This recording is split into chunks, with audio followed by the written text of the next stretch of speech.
لبيك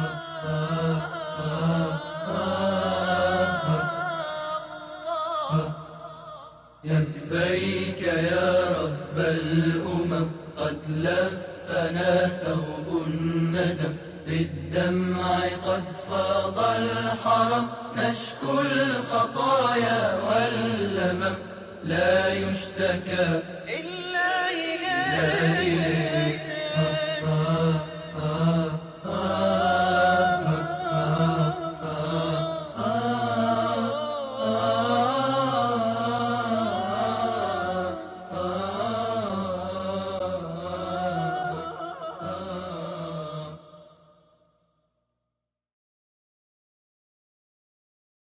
أعوذ بالله السميع العليم من الشيطان الرجيم.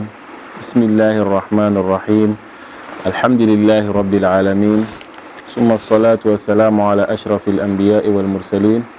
سيدنا ونبينا محمد صلوات الله وسلامه عليه. أمبالما سنة سافانا جبراني كانوا بغاو أموفو كاو تري أو كلنا كا سنة سافانا سوانتي أو كا جبرانوكا ama yirala k'a fɔ nin y'aw ka kɛnɛ sigilen kɛnɛ min bɛ kuma aw ka ɲininkaliw jaabiliw kan. Maa min b'an bolokɔrɔ bi sa o y'an karamɔgɔkɛ ye an'an ka imam fadilata docteur Usman Saleh Traoré. Fadilata docteur, assalamu alaikum wa rahmatullahi wa barakatuh. Wa alaikum assalam wa rahmatullahi wa barakatuh. Ɲɛbila kuma jumɛn b'i bolo ka ɲɛsin an balimaw ma nin waati in na Mali kɔnɔ ani Mali kɔ kan? Alhamdulillahi rabbil alamin. وصلى الله وسلم وبارك على رسول الله الأمين وعلى آله وأصحابه والتابعين ومن تبعهم بإحسان إلى يوم الدين. أما بعد،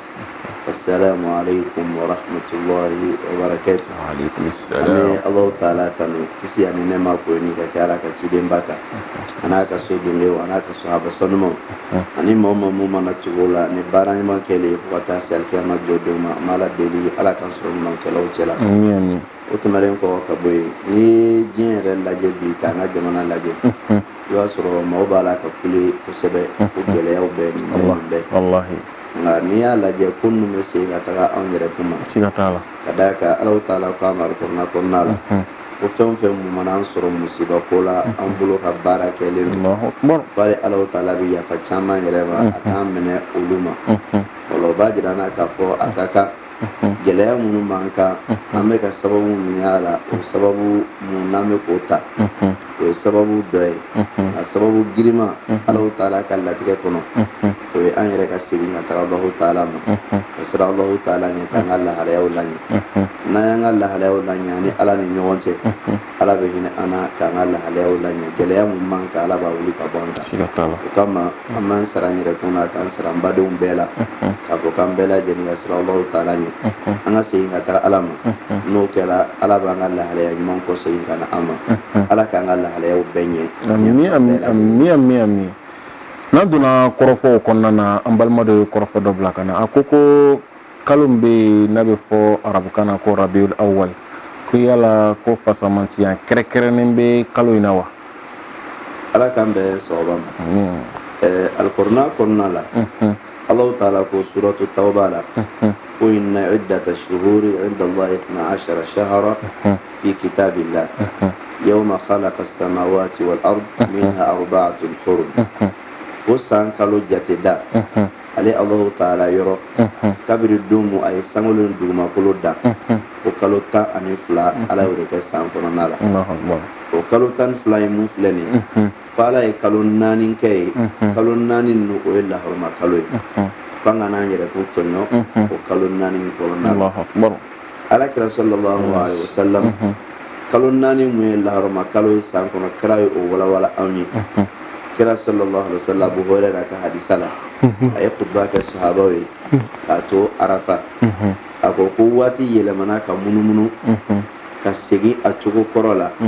Ala ye danni kɛ k'a bila cogo min na k'a segin la o cogo la ka d'a kan larabuw tun bɛ jahiliya la o tun bɛ laharama kalo talon k'a bila ɲɛfɛ k'o sago kɛ n'a wagati sera o b'a lana san dɔw bɛ b'a fɔ ko ɲina laharama kalo in tɛ yen an b'a bila san wɛrɛ t'a la o sababu la kalo jatew tun ɲagamulen don u bolo laharama kalo tun bɛ wagati dɔ la u bolo mun tɛ a wagati yɛrɛ ye alakira bɛ hiji kɛ wagati min na sallallahu alaihi wasallam o y'a sɔrɔ k'o bila la a cogoya la o kosɔn a ko inna zamana qad istadara li hay'atihi yawma khalaqa as-samawati wal ard ko waati munumuna ka bila a cogo la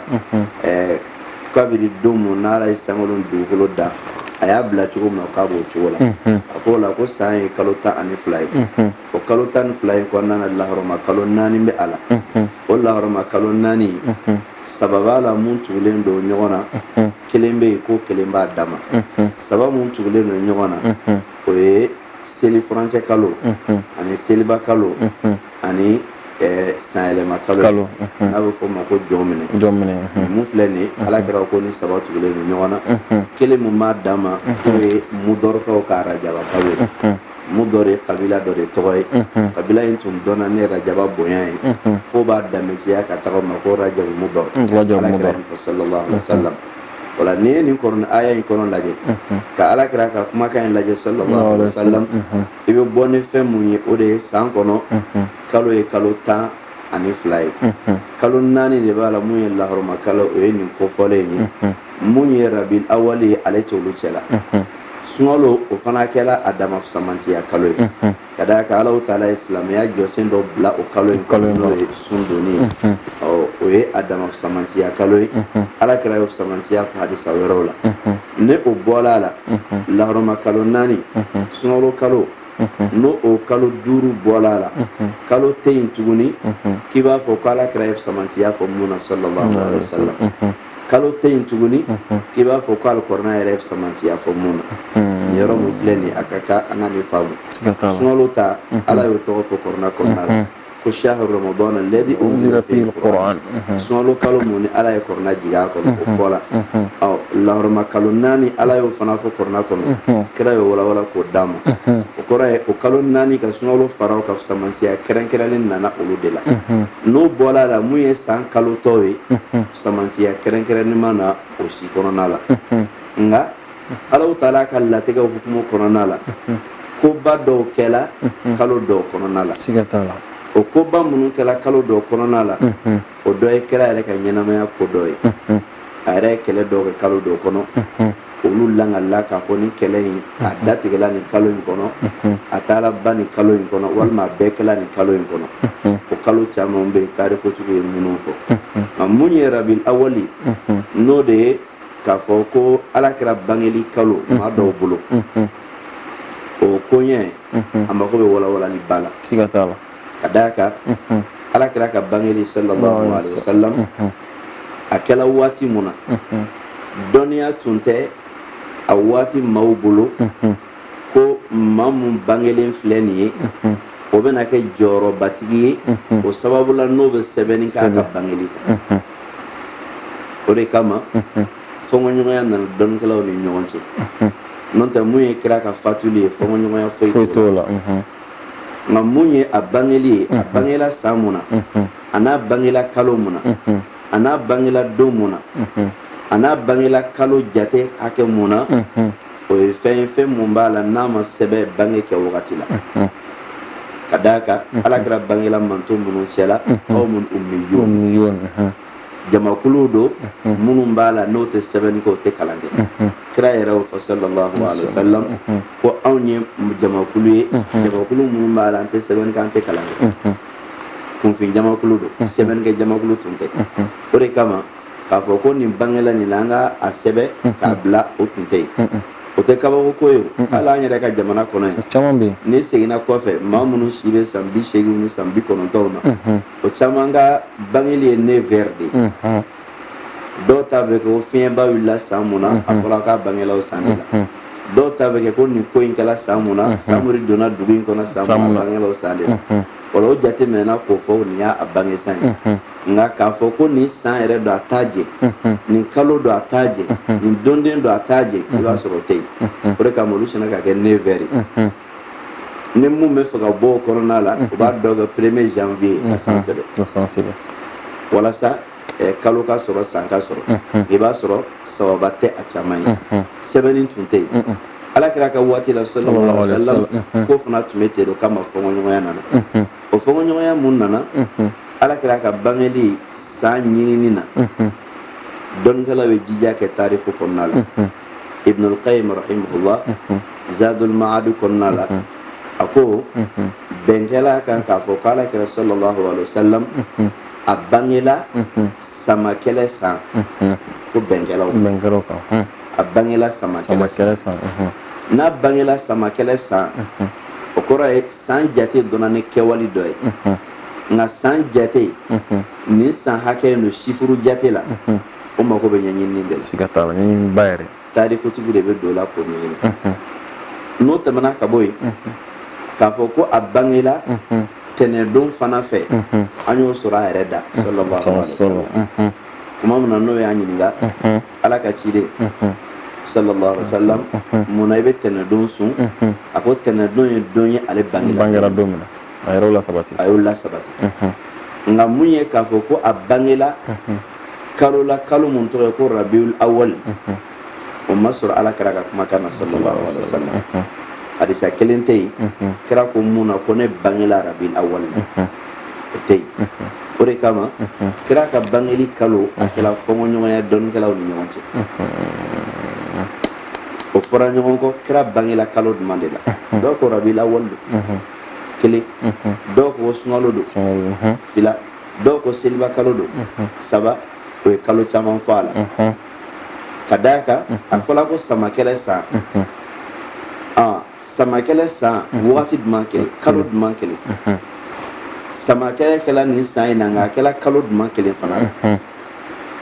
o jatew tɛ jate ye ko kɔrɔna aya nana k'a walawala an ye walima hadisa nana k'a walawala an ye a tɛ kɔrɔna ko n'a tɛ hadisa nka jateminɛnaw de y'a fɔ kɛra yɛrɛ ka kumakan foyi ma na la k'a fɔ k'a b'a kalo fɔ an ye nin de kama fɔɲɔgɔnya nana dɔnnikɛlaw ni ɲɔgɔn cɛ mun ye samakɛlɛ jate minɛ k'a kɛla nin na kɛra bangeli fɔla k'a kɛla samakɛlɛ kɛli wagati mun na a kan ka kɛ ni kalo ye ni fɔɲɔgɔnya kɛla kalo jate la siga t'a la kalo don jate fɔɲɔgɔnya bɛ k'o la siga foyi t'o la o de kama o fana ye fɔɲɔgɔnya n'i donna dɔnni kɔnɔna la i bɛ taa mun kan o la Ibn al-Qayyim rahimahullah a da sela nin ma o cogoya kelen fana Ibn Kathir rahimahullah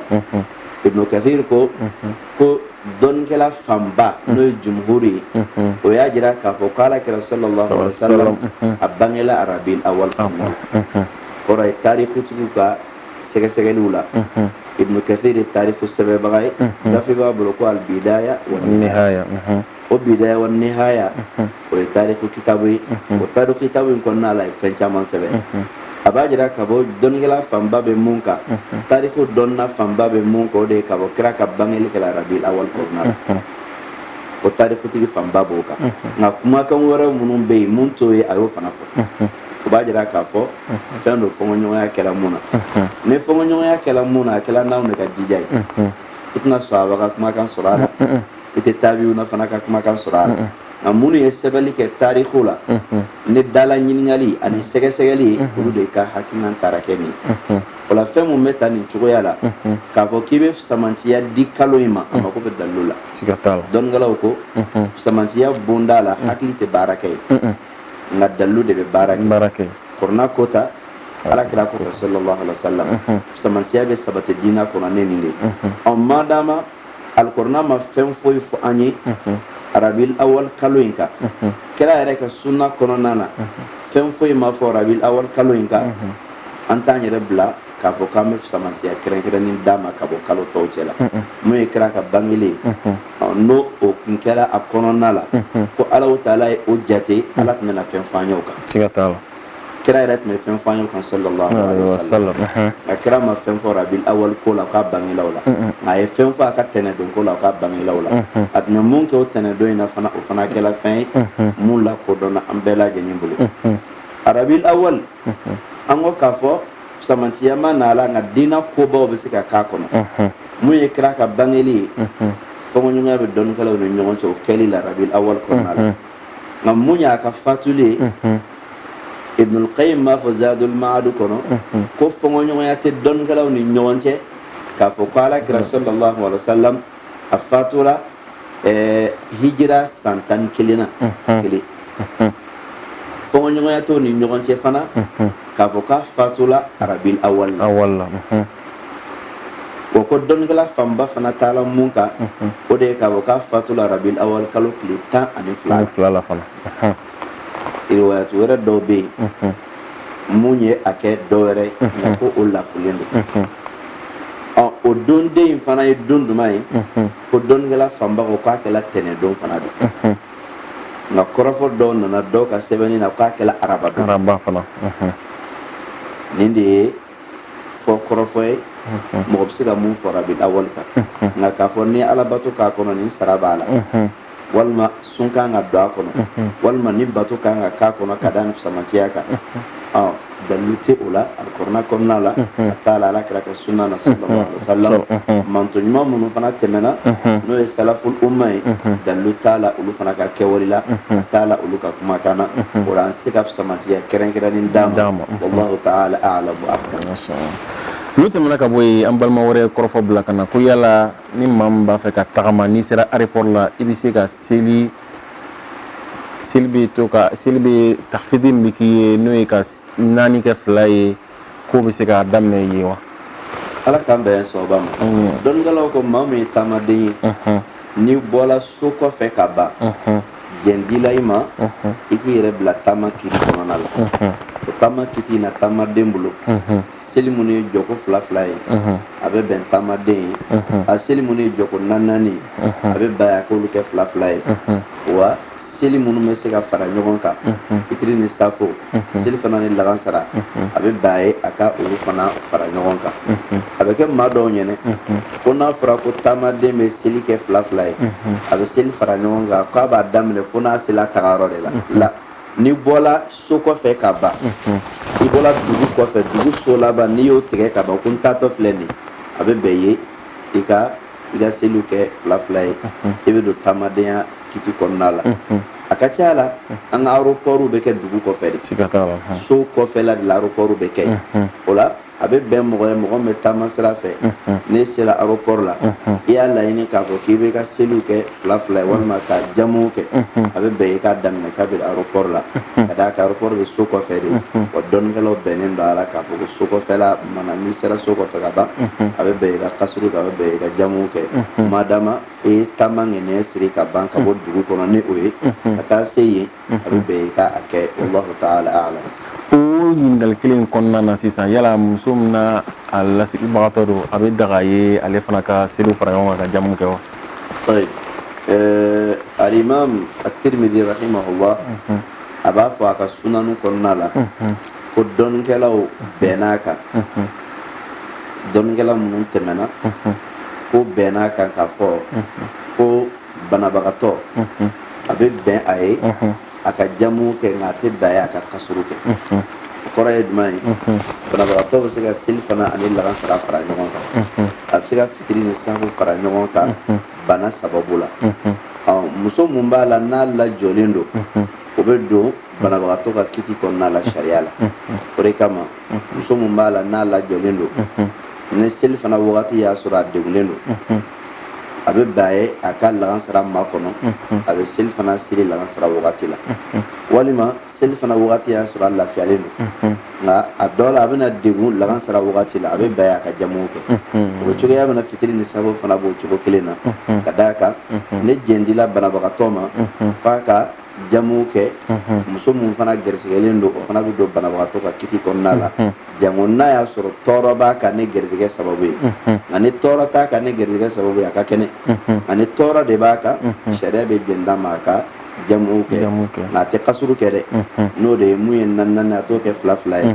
nka a bɛ bɛn a ye minnu bɛ se ka fara ɲɔgɔn kan k'olu fara ɲɔgɔn kan wallahu ta'ala a'lam wa ahkam. N'o tɛmɛna ka bɔ yen an balima wɛrɛ kɔrɔfɔ bila ka na ko cɛw ka kiti bɛ cogo di cɛ min n'u donna so kɔnɔ u b'u yɛrɛ lasogo la ni telefɔniw ye k'o musow to yen ko yala o bɛ don tɔɲɔ babu kɔnɔna na wa. ala k'an bɛn sababa ma ala kira sallallahu alaihi wasallam a ye hakɛw tila k'a fɔ k'i ka ala ka hakɛ b'i kan i yɛrɛ ninkun ka hakɛ b'i kan wa i ka denbaya fana ka hakɛ b'i kan k'i ka bɛɛ ka hakɛ di k'a dafa ala ka hakɛ b'i kan i ka ala bato wagati la ka bato dafa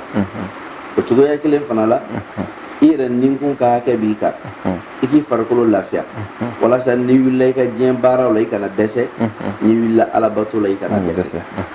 ala ye denbaya mun fana kalifa i la n'o ye furu ɲɔgɔn ye o fana ka hakɛ b'i kan a ka hakɛ b'i kan i n'a ka ɲɔgɔn baro ɲɔgɔnya a ka hakɛ b'i kan a ka ɲɔgɔn ɲɛnajɛ a ka hakɛ b'i kan i k'a lawasa dilan kan sokɔnɔna dabɔla o de kama o de kosɔn alakira sallallahu alaihi wasallam a ka sunna tun ye duman ye a bɛ safo seli yakaru dɔɔni kelen wa kana yakrahu an-nawma qabla al-isha wal haditha ba'daha alakira tun kɛla sallallahu alaihi wasallam a tun b'a kɔn ka da ka sunɔgɔ yanni safo ka seli kelen ni safo seli banna a tun b'a kɔn ka baro kɛ ni mɔgɔ ye safo kɔfɛ o kɔrɔ kira ka taabolo ye mun ye sallallahu alaihi wasallam n'a ye safo seli a bɛ doli n'a donna o la su ye saba ye kelen y'a ta ye k'a yɛrɛ lafiya o la kelen y'a ka denbaya ta ye kelen ala ta ye a ka ala bato kɔnɔna la a ka kan mumini ɲuman fana k'o de k'i ka taabolo ye n'i taala nin taabolo kan sa i b'a ye k'a fɔ n'i donna so kɔnɔ su fɛ ala kira ka taabolo kan sallallahu alaihi wasallam dɔ wɛrɛ tɛ yen i yɛrɛ kun ka lafiya i ka denbaya ala ka hakɛ ni saba dɔrɔn de bɛ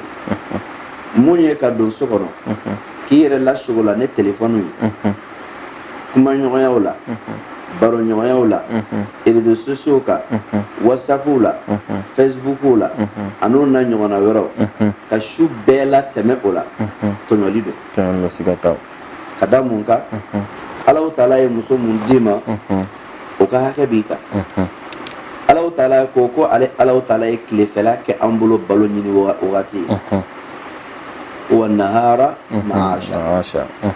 ala ye tilefɛla kɛ balo ɲini waati ye an bɛ munumunu k'an dahirimɛ ɲini sira dila cɛ ma ko bɔ i ka taa ɲɛɲini wa layla libasa الليل لباسا وجعلنا الليل لباسا والنهار معاشا الله تعالى يشوك ستراي او ستراي كنا لا ادابو كني انغا دو انغا سو لباسو من فلا كل شوي اوي اكلالا كافاي تغني هن لباس لكم انتم لباس لهم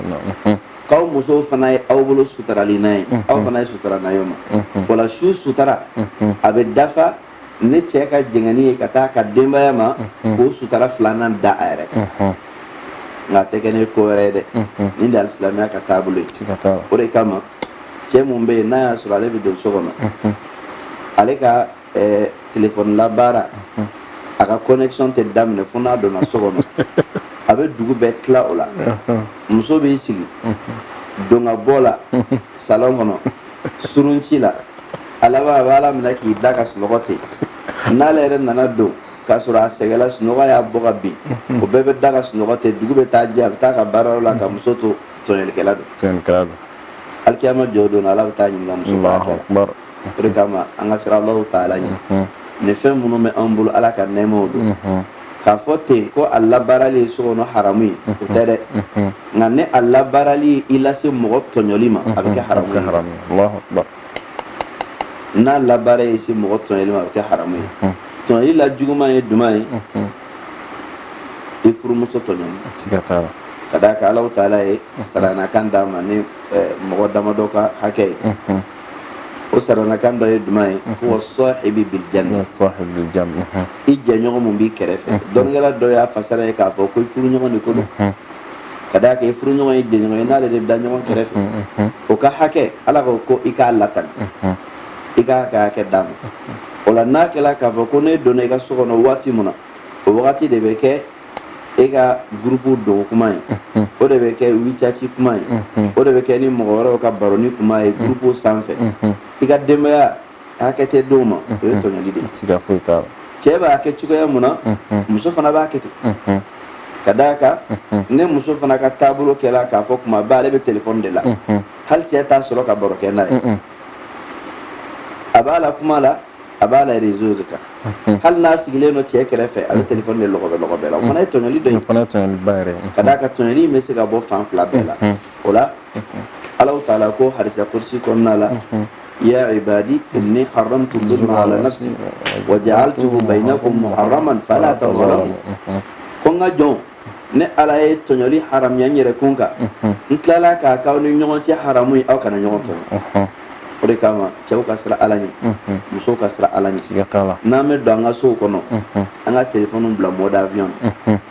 muso fana i cɛ dontɔla so kɔnɔ i b'a dɔn k'a bɛna don so kɔnɔ téléphone bila mode avion a to connexion ka to e n'ale dɔrɔn ni ɲɔgɔn cɛ mais n'o wagati de kɛlen ka connexion ɲaga wagati i bɛ bila haramu kɔnɔ dɛ siga foyi t'a la o bɛ na muso tɔɲɔ de o de kama n ye jateminɛ dɔ kɛ nin wagati laban in na a ka gɛlɛn ko furu problème kuma dɔ ka fɔ k'a ban ne téléphone ko dɔ ma ban Allahu Akbar ne muso m'a fɔ ko a bɛ su bɛɛ kɛ kuma na whatsapp ni fɛnw kan n'i y'a ye a y'ale to yen a bɛ ka kuma ne mɔgɔ wɛrɛ o kɔrɔ k'a ni muso wɛrɛ de b'a la siganaw bɛ tila ka bonya ka d'a kan ne cɛ taara i bɛlɛnso kɛrɛnin dɔ la a n'a ka téléphone bɛ ɲɔgɔn na a bɛ ka vocal bila a bɛ ka dɔ lamɛn a bɛ ka sɛbɛn k'a ta a bɛ ka dɔ lamɛn sigana bɛ na n'i y'a ye ne kɔni to yen ani muso dɔ de bɛ ɲɔgɔn na ne sigana nana mun bɛ taa bɔ o kɔnɔna la e mana ɲɛna ka taa misiri la k'i ka téléphone ta a b'a f'i ye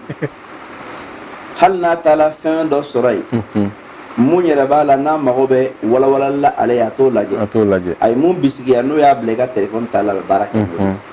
o de kosɔn an ka hakili to an yɛrɛ kun na an kana to cogoya si la ala ka nɛɛma dilenw an ma o k'an bila tiɲɛni na a k'an bila tɔɲɔli la o la muso in ka ɲininkali ɲɛna kosɛbɛ nka an b'a fɔ muso cɛw dɔrɔn tɛ dɛ a bɛ muso yɛrɛ fana kan o la bɛɛ lajɛlen ka baara kɛ ni ala ta ye ka baara kɛ ni kira ta ye kira ka taabolo ye nin de n'a ye safo seli ka don a ka so kɔnɔ o y'a bannen de nin de ala kɛra ka taabolo ye sallallahu alaihi wasallam k'i to yɔrɔ jan mɔgɔ dilanni na k'i kɛrɛfɛ mɔgɔ mago tiɲɛ n'o kɛla o ye sɛbɛya de sɛbɛya ye fɛn mun balilen don an ka diinɛ kɔnɔna la